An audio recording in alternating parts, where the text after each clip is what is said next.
Hello boys and girls, my name is White Rhino PSO, and today I'm playing Eldritch.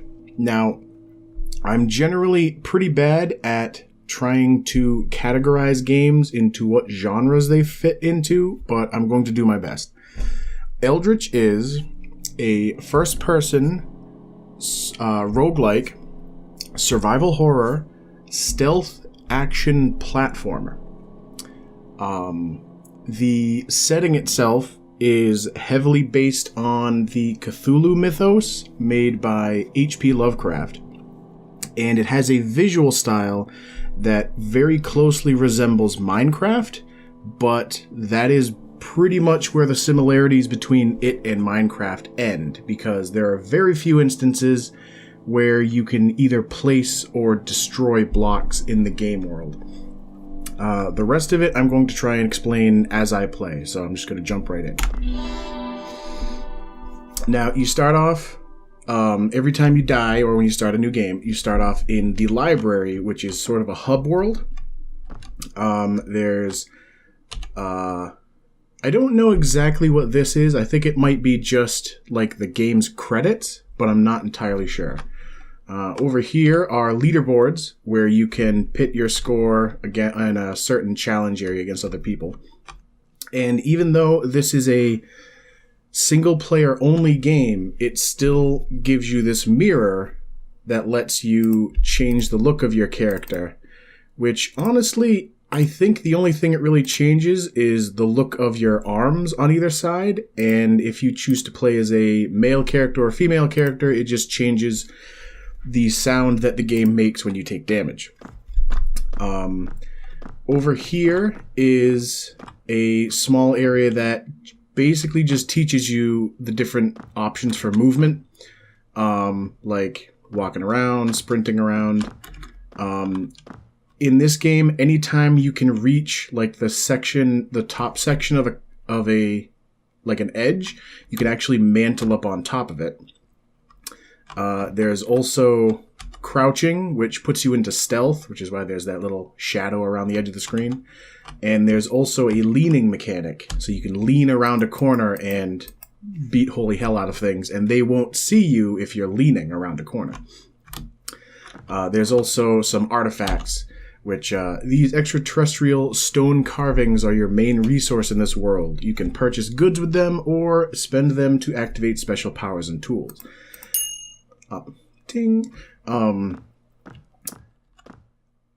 There's just a few of them over here to, I guess, get you used to moving around and picking things up.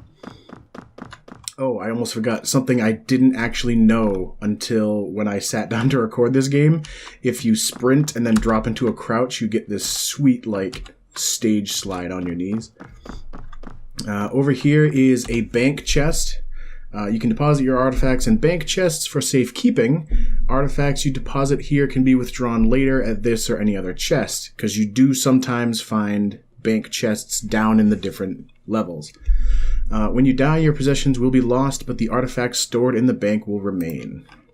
So if I wanted, I could dump these 4 in there, but they're only 4, and I'm going to be getting more of those.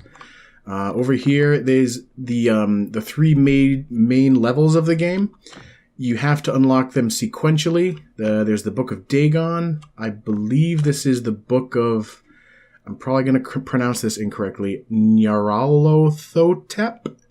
And then over here is the Book of Cthulhu itself. Over here is just a little bar area where you can eat meat to regain your health. At the top left, you can see I've only got 3 hits before I'm dead. You can also see the artifact number of artifacts I've got, the number of keys, and the number of bullets. You can only have 2 weapons at any one time, and the bar here, weapons and objects, press left click to throw a punch, hurl a projectile, or fire a weapon. If you hit Z, it'll drop an item. You can carry only up to 2. You can press X to cycle between them, or just the scroll wheel itself. I like picking up bottles here as a quick weapon because you can throw them, and if it hits a guy, it most likely will it'll do some damage, if not outright kill him. Oh, that pumpkin is also a a Halloween level that the developers added in, which honestly I think is kind of boring because there's not much detail to the walls and such, and there's only 2 enemies. Over here is a much larger dungeon that's kind of a standalone compared to the rest of the game. And over here is the asylum, which is where the leaderboards come into effect, because there's a whole lot of really dangerous enemies in this level, and the only real reason to go in there is to beat the challenge and get bragging rights. Now I'm going to jump right into the first level, but before I do that, I'm going to run over here because there's a few different books in the library that just give you a quick backstory on the game itself. And I believe I remember which ones are which for what order. The History of the Library, Volume 104. Legends tell of a catastrophic event thousands of years ago when Earth fell to the wrath of the Old Ones.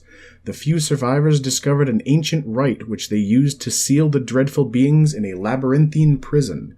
Life on Earth once again flourished, and the survivors formed a convent of guardians to protect the secret ritual of binding.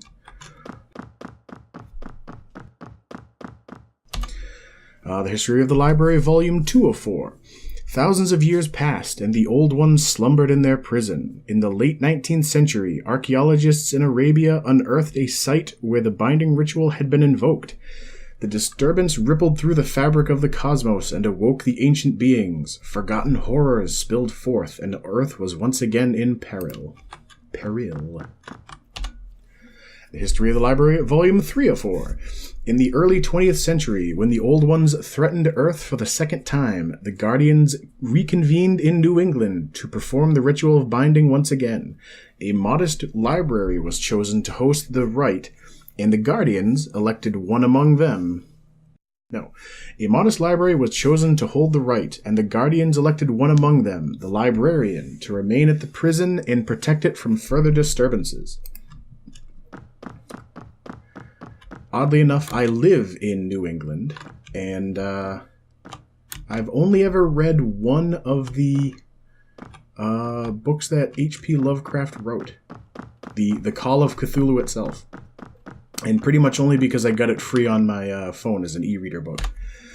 And the History of the Library, Volume 404. At a small library in New England, the Guardians performed the arcane ritual of binding, to imprison the Old Ones. The Librarian, a singular guardian chosen to protect the site, was locked away with the terrible beings. But unbeknownst to the other Guardians, an errant word spoken during the ritual shattered the Librarian's mind and memories. The library is really big, but the only stuff you ever need is down on the first floor. There is fall damage in the game, but generally it's not that difficult to deal with.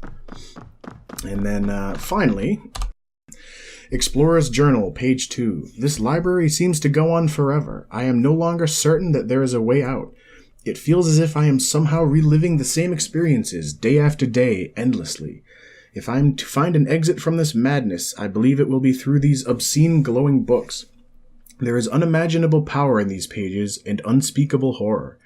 It seems that the spirits of ancient deities lie dormant within the books, though I know not for what reason, but their collected power must be the key to my incarceration in this labyrinth. Alright. Now that all that story is done, and I am equipped with a couple bottles of, apparently, hop, it is time to enter the book. This book is written in a language you do not recognize. As you peer at the strange glyphs, they seem to lift off the pages and take on the bizarre and unearthly forms of the worlds and creatures they describe. The words encircle you, blotting out the library and filling your mind with an unbearable buzzing of a pre-human language. Shaken, you try to close the book, but find yourself transported to the alien world described in its pages. So, we now... You can already hear the cultists. We now enter the Book of Dagon. Alright. Explorer's Journal, page 1. Something quite peculiar has happened to me. I feel the need to record this in the event that I should not return. The last thing I recall, I was examining that curious book in the library. and now I have found myself in a dangerous world full of lurking monsters and treacherous traps. If my research is correct, then I am in a lost temple to the ancient god Dagon. A powerful relic is rumored to be kept in the depths of this world. Perhaps it holds the key to my escape. Now, if you hit escape, you can see that, well, we're in Dagon 1. But also that there are 3 slots for gear. There's the gear slot. Actually, I think the game's going to tell me right now. Gear is wearable equipment that improves your abilities and unlocks new skills. Gear comes in 3 categories: boots, kits, and gadgets. You can carry 1 piece of gear of each category. And this I'm picking up is the compass, which is very useful and probably my favorite item to have in that slot. A simple magnetic compass. Carrying a compass reveals key locations on your minimap. The compass also points to the exit of the current level. I'm going to drop into a crouch. As you can see, there's that little picture of a dude running away that stays pretty stationary as I move around. That is the exit to this level. Each level has 3 or 4 floors to it. You can actually sort of see in the upper right corner, there's the minimap. Somebody's getting into a fight. In the upper right corner, you can see the minimap, how it looks like there's 3 flat levels stacked on top of each other. That's to show that the level actually has depth to it. Alright. It's now time to start exploring and see if I can get any loot. Most enemies, well, as far as I know, every enemy in this game, I don't think I can get a good grip on them, or a good angle. All enemies in this game, pick up some amulets and a revolver. Anytime you pick up a revolver, it gives you 3 bullets, and those bullets are definitely limited. So if you run out of ammo, you end up throwing your revolver at the enemy instead of shooting. As I was saying, there's a stealth element in this game, so when I'm crouched, I'm a lot harder for these enemies to detect. And most enemies will go down... Oop. You see me, sir? Most enemies will go down in a single... Looting, search corpses for ammo, artifacts, and other items. After being looted, the enemy may respawn somewhere in the level. That is definitely something to keep in mind later in the game, because certain enemies will be a lot more difficult to deal with than others. Like that fish man... Oh wow, the bodies are already gone. That fish guy I was fighting, he is melee only. Oh, hold on a second. This little icon on the wall here shows this is a bank, and just like the game was telling me, there are bank chests you can find in the game. And if I were to make it through this door, there'd be stacks of artifacts for me to find, so I'm definitely coming back to this section. Anyway, with the stealth, if an enemy has not detected you, they're going to take a lot less damage to kill. Hey, and there's a key right here. Keys can be used to unlock doors. Each key can only be used once. So keys are a very valuable thing to have in this game.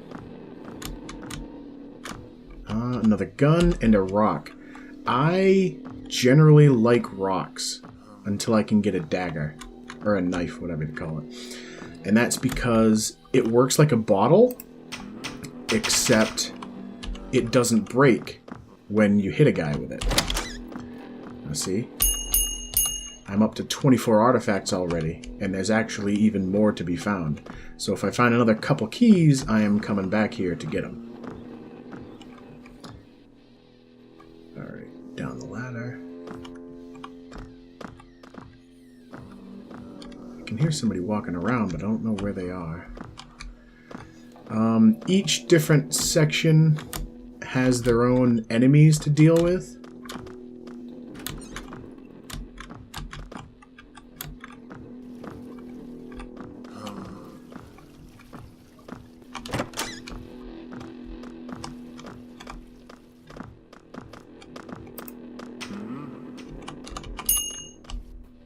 I'm gonna go back and get that dagger so I can teach that man a lesson.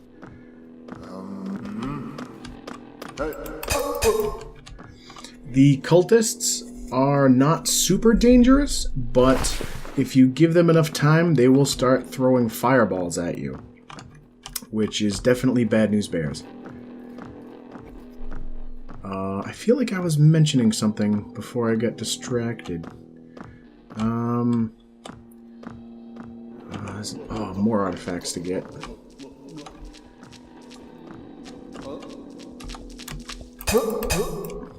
Now you could hear he was moving quickly because he heard me moving around, and so he was coming to investigate. I need to find another 2 keys in order to keep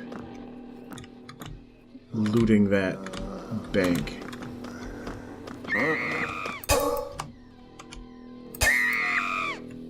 I refer to those as monkey snakes, and they're definitely safe to loot because I think they're melee only. Back when I used to play this mostly just for fun, a friend of mine, I used to talk to him on Skype while I was doing it. And at the time, I didn't realize there was something weird going on with my USB, or with my microphone, so that anytime... Oh, hello, Mr. Bug. Definitely safe to kill those bugs in this level because they're melee only. Later levels, I think they start shooting fireballs and they end up having a lot more health. Anyway, there was something weird going on with my microphone, so he could hear just about everything that was going through my game.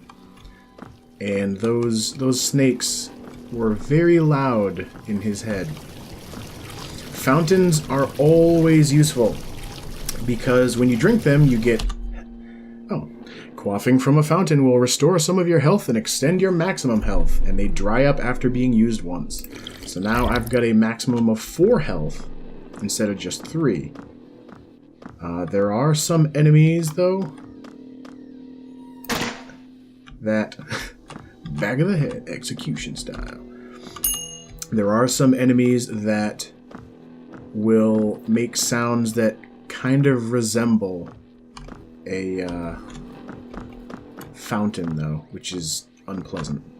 No, it's down here was the bank, I think. Yeah. So now I think I've got enough keys to fully loot it. Yeah. And then always check up here, which also reveals that you didn't even need to use any keys if you had some way of jumping higher than normal, or placing blocks to get higher than normal, or dynamite maybe. In fact, I know I don't need 82 friggin' artifacts, so I'm going to drop off a bunch.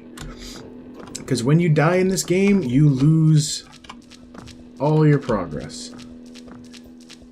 Now, you may have noticed before that these fishmen took 2 hits, but, like I said, if you're stealthing around and they haven't detected you, then they end up only taking the 1.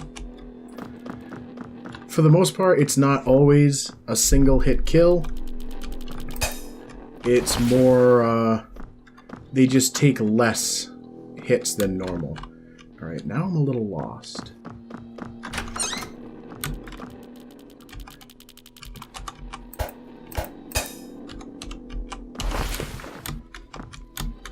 The first book, the Book of Dagon, is always the most easy one to deal with, at least in the first section. Ooh. Now I'm going to show you one of the, over here. One of the few ways you can actually destroy blocks. The sparkles reveal that, that's the border limit of the map. So I'm on the lowest floor of the map, and I can't go any further against that wall, which you can also pretty well tell from the mini-map itself. Again, that's just to show you that if you had a way of jumping over that wall, then you could save yourself a key. Or there's, like me, where you just whip a stick of dynamite at it. Now, I'm not done exploring this level, but my timer here is... I heard you, Mr. Bug. Things generally respawn pretty quickly, it seems like. Oh, there's a fishman coming at me. Anyway, like I was saying, I'm not done exploring by a long shot, but my timer is showing me that it's been just about 20 minutes. So I am going to lock myself in here, and I'm going to call it a video here. As always, thank you for watching, and I will see you next time.